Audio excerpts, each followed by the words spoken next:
This item right here saved my sales week. Be on the lookout for this. What's going on, everybody? Welcome back to another video. In this one, I'm going to take you guys through a couple of things. So first of all, I want to shout out Acting Thrifty. Thank you for leaving a comment, and I'll just put a screenshot down below, probably in along here somewhere. But she asked, can you do a video on international shipping? And I replied back to her and said that I would. So in this video, I'm going to take you guys through how do you ship internationally, and then I will also show you my sales. Well, not all of my sales, but a couple of sales this week that I've had, and one sale that has literally saved the entire week in terms of gross numbers. So first of all, international shipping. How do you ship internationally? This is what I use. So these labels right here I get for free from the post office, and they have like this sleeve on the back. You just peel off. You just peel that off and you put it onto your cardboard box or a padded flat rate envelope, whatever you're using to ship out your item, and you put in your information in the top there from sender. If this will focus, I might just have to cover myself up.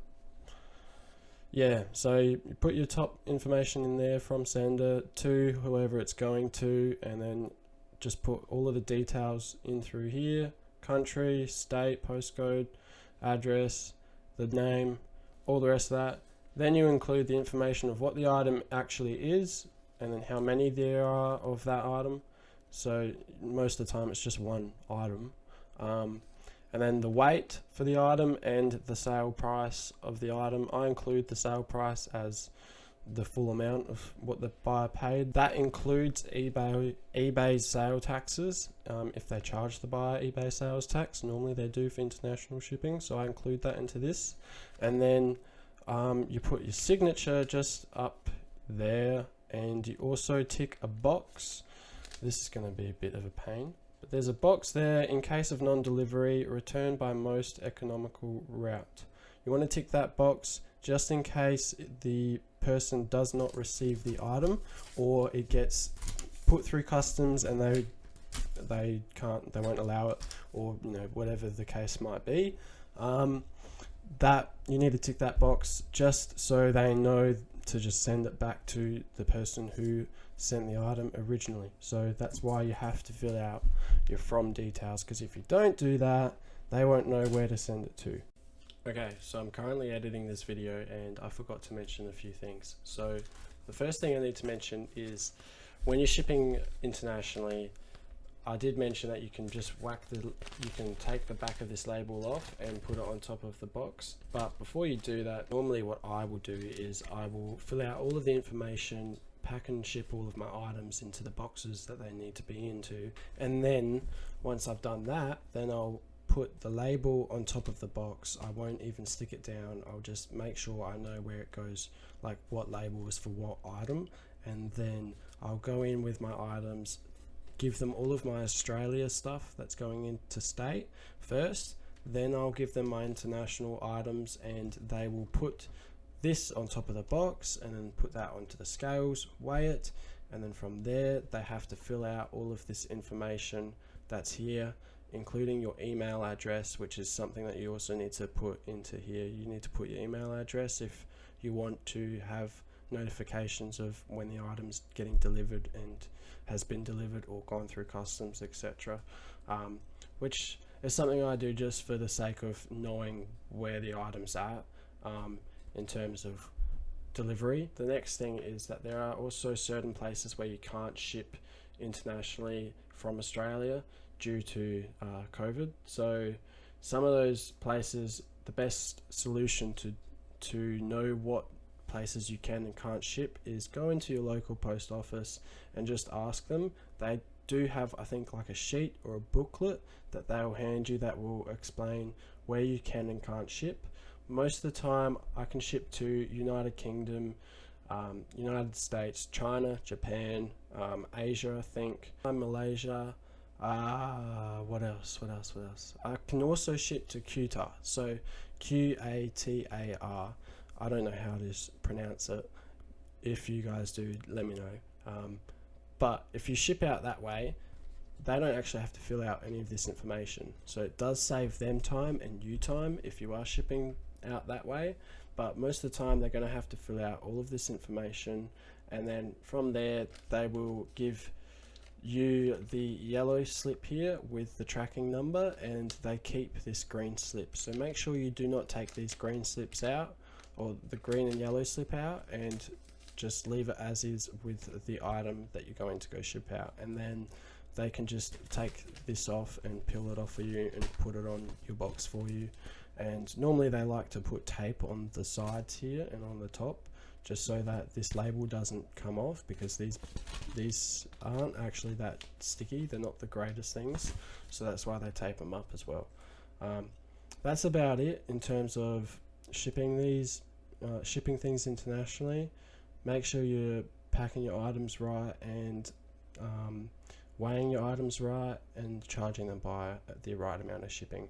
As long as you get your weight right in terms of listing it, when you go to list the item with international shipping, the buyer should be charged the correct amount of money for international shipping, and you should still, make a good amount of profit. You might make an extra few bucks if you have My Post Business set up as well for your discount. So get on top of that as well if you're not on top of that.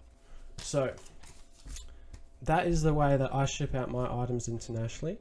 There are multiple other ways you can do this. So you could also print out labels via a printer with a label printer, which is probably the next step for me in my business, and that is something I will be doing probably when I run out of the labels that I've got at the moment that I'm just handwriting. That is when I'll probably move on to doing that, and then I can fully have that written off as a tax deduction, so then it's fully written off and I can move on to the next thing, and then write off buying a label printer for my business. So that's what it's going to be. Hopefully in a month's time, when I run out of those labels, if I can run out of them in a month's time, we'll see. Depends on how much more I sell, really.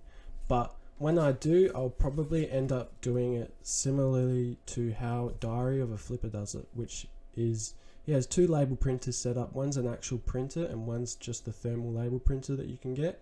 The thermal label printer is used for going interstate in Australia, and then he uses the printer for going internationally, and doing it that way saves so much time, in my opinion. It looks like it and I'm sure it does for him. If he's watching this video, let me know down below how much time does that actually save you, because it probably saves you hours and hours and hours and hours. So that's probably the next step I would take if you are doing this at scale and selling immense amount of volume.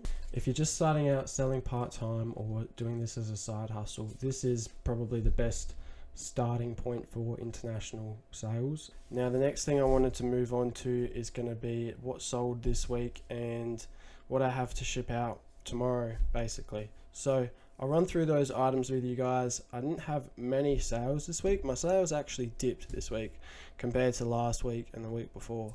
So it was a bit of a slow week, but I'm very, very glad that I found the item I did yesterday, because without it, I wouldn't be making this amount of money this week. It's just ridiculous. All right. First of all, I have these gloves here. These are Milan gloves, or Milana gloves. Leather, pure leather, size 7.5 or something.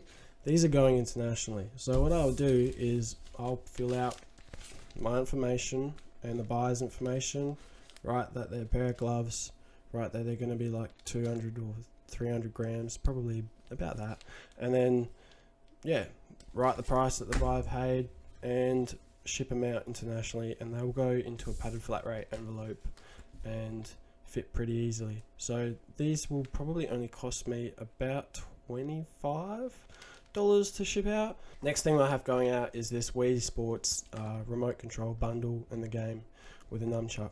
I don't have much invested into this whatsoever, and this sold for $40 plus shipping, and this is going interstate. The next thing I also sold is Call of Duty Black Ops 2. I sold this for $20 and the buyer paid for shipping as well. Next sale, this was a good little sale to get.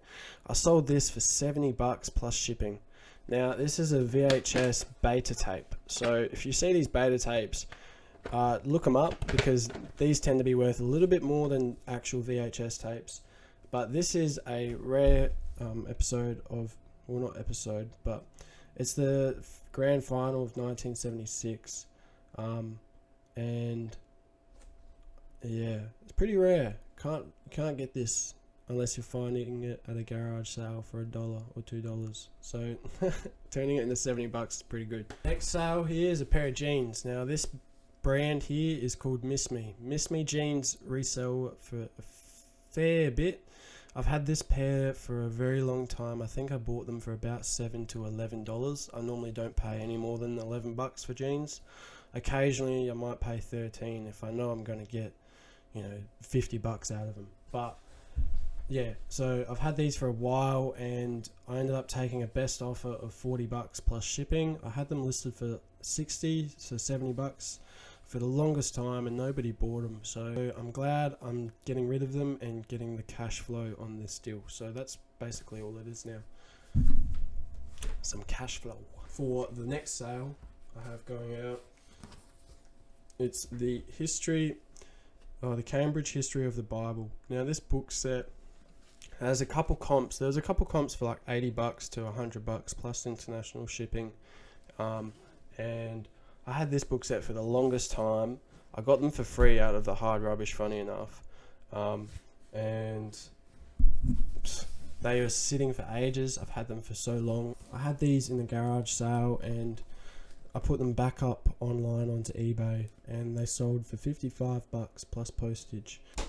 This is the sale of the week that saved my butt. So this thing right here, I'm not going to open it up, but it's an electrotherapy pain relief set, and it was missing one piece out of the entire set. This is normally meant to be a 20-piece set, and you can find different variants of this. There's like a wooden case version as well that sold for $1,700 on eBay, and when I saw that, I was just mind boggled. I did not expect to see that type of comp on eBay for something like this. So I decided to take the gamble on it, and I paid $80 for this, and I listed it last night. I listed it yesterday afternoon for $1,500.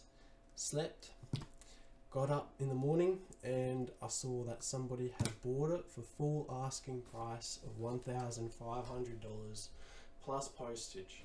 So I'm gonna pack this up very, very carefully and put some bubble wrap and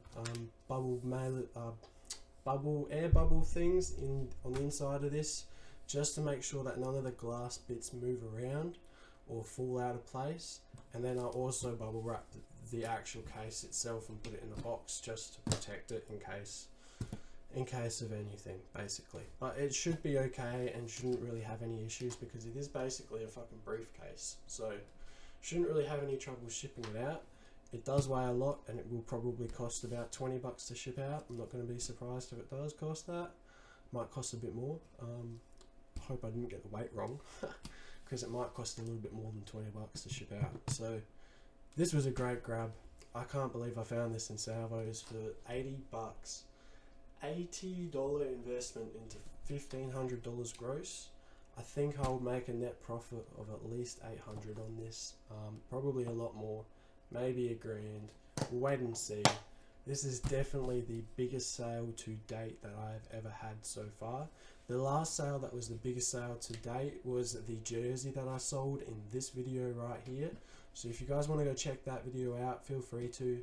It was probably one of the crappier videos I've ever made, but it was still an amazing, amazing find. So go check it out if you want to. But this is going to top off my career of reselling so far, that's for sure. But I'm so keen to get back out there and see if I can find another one in a garage sale someday. So if you ever see this brand, IFAS, grab it. Doesn't matter what it is, grab it. It's worth big bucks. Big bucks. So keep a lookout for this, guys. If you ever see it, run for it and grab it. No matter the price, look up the comps and just do your research before you buy it. But I have a good feeling whatever's out there of this brand is worth big money. So keep a lookout. Alright, until next time guys, I hope you guys enjoyed this video and acting thrifty. I hope that helped you, and I hope this also helps any of you guys that are out there that haven't done international shipping. I hope this helps you to try it out and take a shot on it, because if you're not doing it, you're missing out on a ton of sales and a ton of money. So make sure you're listing your items with international shipping. I do it with almost all of my items. Some stuff I won't do it on, but most of my items include international shipping. So make sure you're doing it, and if you're not doing it, I hope this helps you in trying it out for yourself. And if you do, let me know how you go with it. Hopefully you guys get some sales straight away, and hopefully it picks up the eBay algorithm and gives you more traffic.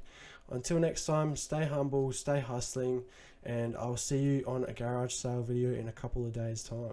Peace. Never let them tell you you can't do it. Hard times, but you're gonna get through it. I promise you, cause I've been there. Got up and I put my mind to it. They told me no, but I told them yes. And I used to feel all alone, so depressed, but I fought back, now I smile again. If I ever fail, I'ma just try again.